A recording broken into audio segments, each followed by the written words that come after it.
नमस्कार, आप उत्तराखंड में आपका स्वागत है। मैं हूं आपके साथ प्रियंका तिवारी। शुरुआत करेंगे इस खास बुलेटिन की। मुख्यमंत्री पुष्कर सिंह धामी ने आज वाराणसी में बीजेपी के राष्ट्रीय अध्यक्ष जेपी नड्डा से मुलाकात की। उन्होंने नड्डा से चुनावी फीडबैक पर चर्चा की। विधानसभा चुनाव 2022 के रिजल्ट आने से पहले धामी बीजेपी के कई वरिष्ठ नेताओं से मिल रहे हैं। ऐसे में राजनीतिक गलियारों में कयासबाजी का दौर भी शुरू हो गया। मतदान के बाद विधानसभा चुनाव 2022 के लिए 10 मार्च को मतगणना से पहले वे दिल्ली पार्टी हाईकमान के पास गए थे। ये उनका दूसरा दिल्ली दौरा है। इससे पहले सीएम 17 फरवरी को दिल्ली गए थे, जहां उन्होंने पार्टी के शीर्ष नेताओं के साथ मुलाकात की थी।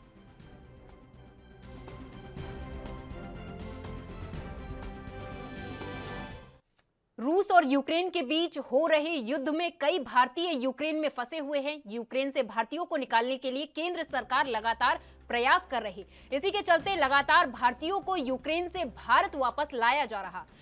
वहीं बाजपुर का एक युवक यूक्रेन से वापस लौटा, जहां युवक का स्थानीय प्रशासन ने स्वागत किया। बता दें कि रूस और यूक्रेन के बीच युद्ध लगातार बढ़ता जा रहा। कई भारतीय युद्ध के चलते यूक्रेन में फंसे हुए और भारत सरकार से लगातार घर वापसी की मांग कर रहे हैं। दूसरी तरफ भारत सरकार लगातार यूक्रेन में फंसे भारतीयों को वापस लाने के लिए प्रयास कर रही है।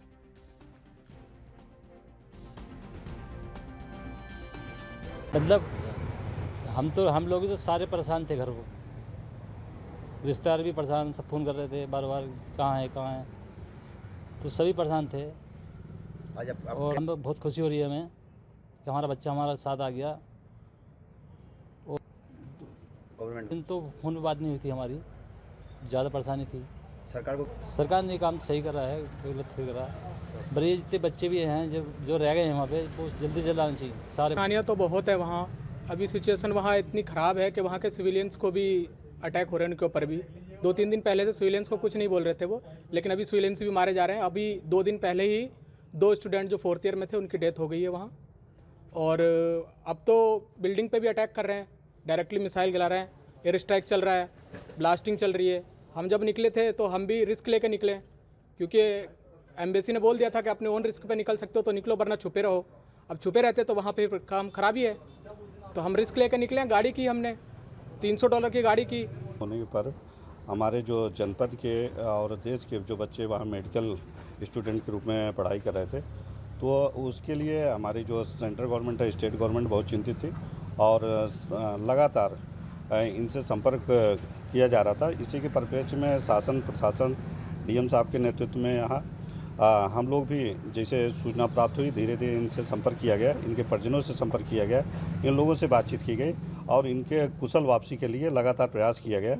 और इसी का परिणाम है कि आज परगना बाजपुर के जो 7 बच्चे वहाँ यूक्रेन में फंसे थे, उनमें सर्वप्रथम इद्रिस की वापसी हुई है और सभी लोग खुश हैं। पूरा हमारा परगना खुश है, जनपद के लोग खुश हैं।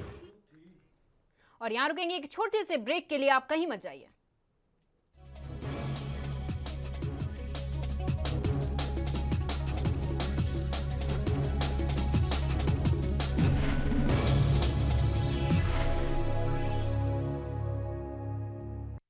ब्रेक के बाद आपका स्वागत है। खबरों की ओर रुख कर लेते हैं। यूक्रेन और रूस के बीच पिछले दिनों से जारी युद्ध के बीच भारतीय छात्रों का वतन वापसी हो रही है। जहां एक तरफ भारतीय छात्र भारत लौटने का सिलसिला जो अभी भी जारी है, वहीं आज इसी क्रम में यूक्रेन से अपने घर वापस लौटे छात्रों और उनके परिवारों के चेहरे पर मुस्कान लौट आई है और उन्होंने ईश्वर का शुक्र अदा करते हुए भारत सरकार का आभार जताते हुए धन्यवाद दिया। आपको बता दें कि पिछले कुछ दिनों से रूस और यूक्रेन के बीच युद्ध चल रहा है, जिससे हालात काफी खराब है। हालत को देखते हुए भारत सरकार ने भारतीय छात्रों को ऑपरेशन गंगा के तहत निकालना शुरू कर दिया है और इसी क्रम में छात्रों के लौटने का सिलसिला लगातार जारी है।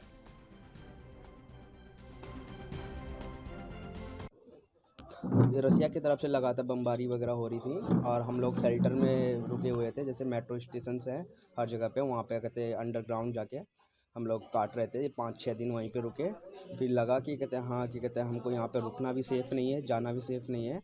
तो कहते हैं लेकिन हमने ट्राई किया कि हम जाते हैं वहाँ पे, चाहे जैसे तैसे हो पहुँचे, बॉर्डर पे पहुँचे अलग देशों के, वहाँ से हमको कहते हैं रेस्क्यू कर लिया जाएगा।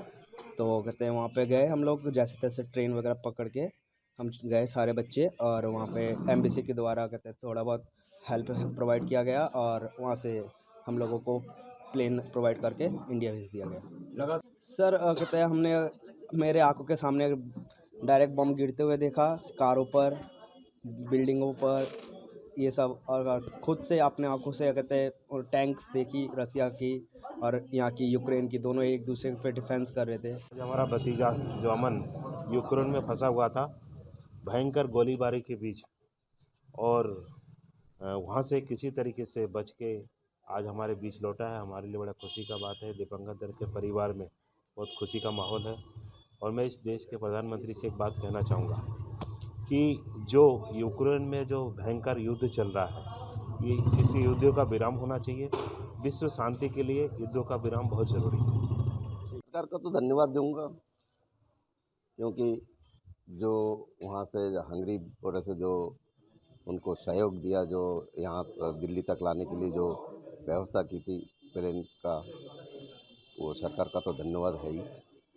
फिर वहाँ पे एयरपोर्ट में भी हमारा उत्तराखंड का नेतृत्व करने वाले भी वहाँ पे उनको स्वागत भी किया था और पूछ भी रहा था उनसे, लड़के से, कि जाने की क्या व्यवस्था है, कैसे क्या। तो उन्होंने कहा हमारे पेरेंट्स आए हुए थे, तो बस उसके बाद शासन और जिला प्रशासन द्वारा यूक्रेन में फंसे राज्य और जनपद देहरादून के छात्र छात्राओं और लोगों की सुरक्षित घर वापसी के लिए प्रयासरत है। जिलाधिकारी के नेतृत्व और निर्देशन में जिला प्रशासन द्वारा यूक्रेन में फंसे राज्य और जनपद वासियों को वापस लाने के लिए विभिन्न स्तरों पर संपर्क बनाया जा रहा है। इसी क्रम में आज यूक्रेन से स्वदेश लौटे मेडिकल के छात्रों का अपर जिलाधिकारी वित्त और राजस्व के मिश्रा ने ISBT पर माला पहनाकर स्वागत किया।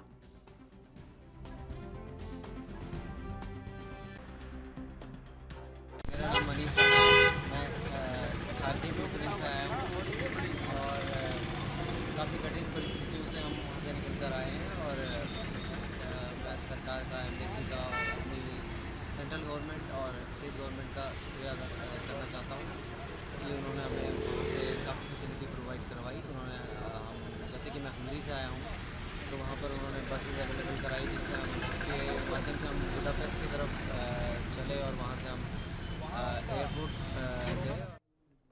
और यहाँ रुकेंगे एक और छोटे से ब्रेक के लिए। आप कहीं मत जाइए, क्योंकि ब्रेक के बाद भी खबरों का सिलसिला लगातार जारी है।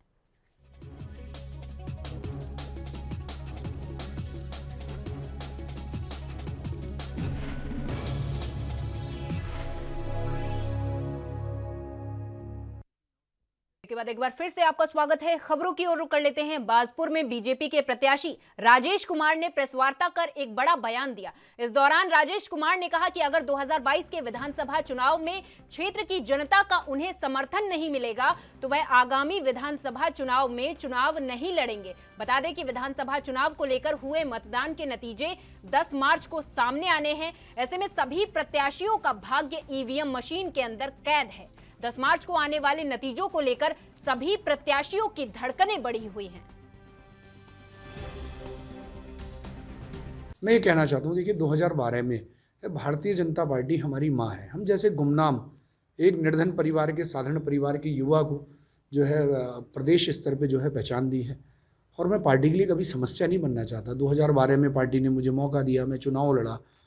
निसंदेह मैं युवा था, नया था, मेरा परिचय जो है दायरा कम था, इस कारण मैं सफल नहीं हो पाया। 17 तक मैंने बहुत मेहनत करी, मगर आपको पता है परिस्थितियां कैसी बनी। एक दल बदलू नेता पार्टी में आ गए, हमने बहुत सम्मान से उन्हें लड़ाया। उनको गलतफहमी है कि उनका कद बहुत बड़ा था। 2017 का चुनाव भी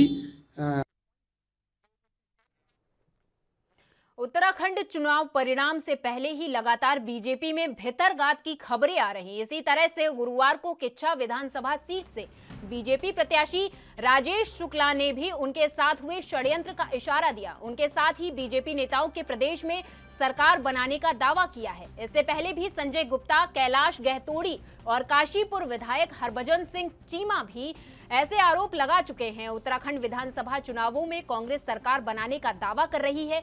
14 फरवरी को हुए मतदान के बाद से ही उत्तराखंड बीजेपी में मानो जैसे पार्टी के साथ हुए भितरघात के बयानों की खलबली मची है। मतदान के अगले ही दिन बीजेपी प्रदेशाध्यक्ष मदन कौशिक पर बीजेपी के ही सिटिंग विधायक और लक्सर प्रत्याशी संजय गुप्ता ने भी गंभीर आरोप लगाए थे। देखिए, राजनीति में कहीं ना कहीं महत्वाकांक्षाएं होती हैं, लोग लड़ते हैं। मेरा ही बागी प्रत्याशी लड़े और उन्होंने जो कुछ किया, उनके पीछे कौन लोग थे, सारी बातें मैंने पार्टी फोरम पर रखी है। लेकिन मेरा एक आदत है कि पार्टी की बात हम पार्टी फोरम पे ही करते हैं, मीडिया के सामने नहीं करते। वहाँ भी कुछ संभावनाएं हुई सर इस तरह की, मतलब जरूर हुई हैं। हर जगह कुछ ना कुछ तो होता ही है। कांग्रेस में भी हुआ है, हमारे यहाँ भी हुआ है, तो होता ही है। मतलब जो 2 बार का चुनाव था, इस बार बहुत परेशानी हुई चुनाव लड़ने में। इस बार देखिए, चुनाव तो सारे कठिन होते हैं, किसी भी चुनाव को आसान नहीं समझना चाहिए। और हमारे जो राष्ट्रीय नेता हैं, आदरणीय हमारे मोदी जी, जो हमारे प्रधानमंत्री, वो तो कहते हैं कि हर चुनाव को बिल्कुल गंभीरता से लो और पूरी शक्ति लगाओ। लेकिन जो अपने लोग तो वो विभीषण बन गए थे इस बार। देखिए, विभीषण को इसी दौर में पैदा हुए थे क्या? खबर अल्मोड़ा से है, जहां पुलिस ने बड़ी कार्रवाई की है। पुलिस ने साइबर ठग गिरोह के सरगना सहित 2 साइबर अपराधियों को अलग अलग राज्यों से गिरफ्तार किया है। आपको बता दें कि पुलिस के काफी लंबे समय से शिकायतें मिल रही थी, जिस पर पुलिस ने गहनता से कार्रवाई करते हुए 2 आरोपियों को गिरफ्तार किया है। तो वहीं पुलिस इनके अन्य साथियों की तलाश में जुटी है।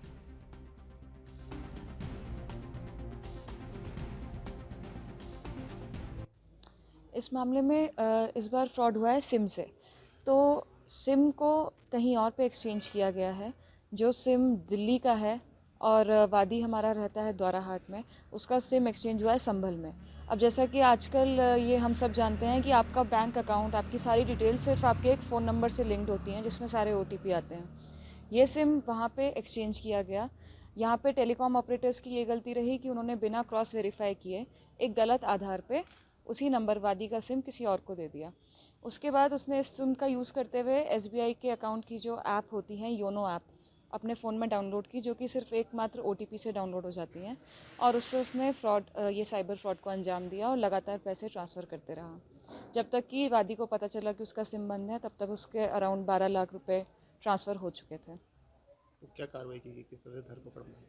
इसमें हम लोगों ने 4 टीम बनाई। एक टीम तो हमारी सिर्फ यहाँ पे साइबर सेल में बैठी, जिसने सारा डाटा इकट्ठा किया, सारा एनालाइज किया, CDRs को, किस किस अकाउंट में पैसा गया है, कितना पैसा गया है, किसकी लोकेशन कहाँ है, KYC डिटेल्स, ये सब हमने फिर अगली 3 टीम्स, जिसमें से एक टीम हमने भेजी दिल्ली, जहाँ पे सेकंड वेरिफिकेशन हुआ था वोडाफोन सिम का, और एक टीम हमने भेजी संभल, जहाँ पे फर्स्ट हैंड वेरिफिकेशन करके सिम दिया गया था किसी गलत आदमी को, और थर्ड टीम हमने भेजी जिसके अकाउंट में 6,75,000 सबसे ज़्यादा अमाउंट गया था। इन तीनों मुलजिमों को हम लोग गिरफ्तार करके लाए और आज कोर्ट के सामने पेश किया। इनकी क्या-क्या धारा है इनके ऊपर? इनके ऊपर हमने 420 लगाई है, 467 है, IT एक्ट की 66D है, 120B है, क्रिमिनल कॉन्स्पिरेसी भी इनमें लगी है, क्योंकि हो सकता है ये। और यहाँ रुकेंगे एक और छोटी सी ब्रेक के लिए। आप कहीं मत जाइए, क्योंकि ब्रेक के बाद भी खबरों का सिलसिला लगातार जारी है।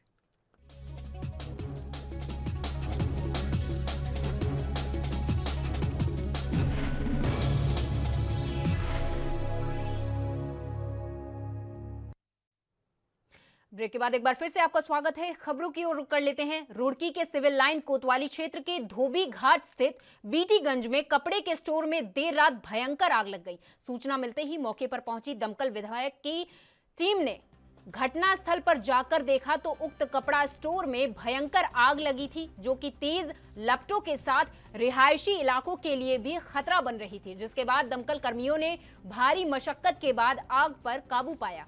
आपको बता दें कि रुड़की में धोबी घाट पर कपड़े धोने वाले धोबियों ने एक स्टोर बनाया हुआ है। इस स्टोर में गंदे कपड़े धोने के बाद रखे जाते हैं, जिनमें देर रात अचानक आग लग गई। वहीं आग लगने से करीब 4 लाख रुपयों का नुकसान बताया जा रहा है।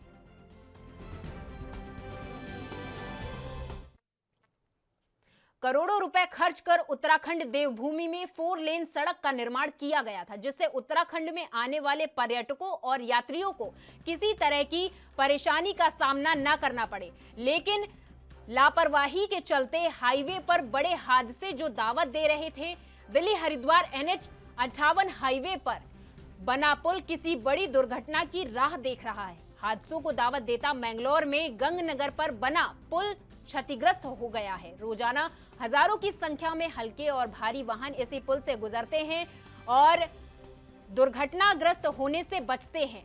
हालांकि आपको बता दें कि हादसों को दावत देता ये गंगनगर पुल कभी भी किसी भी वाहन को अपनी चपेट में ले सकता है।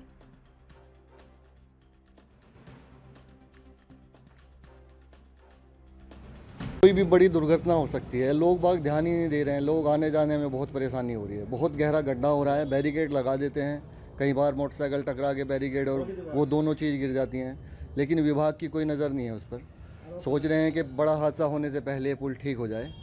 इसका जो पुल है ये क्षतिग्रस्त हो रहा है, बहुत ज़्यादा टूट गया है। इसमें ऐसा लगता है हमें कि विभाग जब ध्यान देगा जब इसमें कोई बड़ा हादसा हो जाएगा, इसलिए। और मेरे साथ इस खास पेशकश में बस इतना ही। आप देखते रहिए एएनबी न्यूज़। नमस्कार।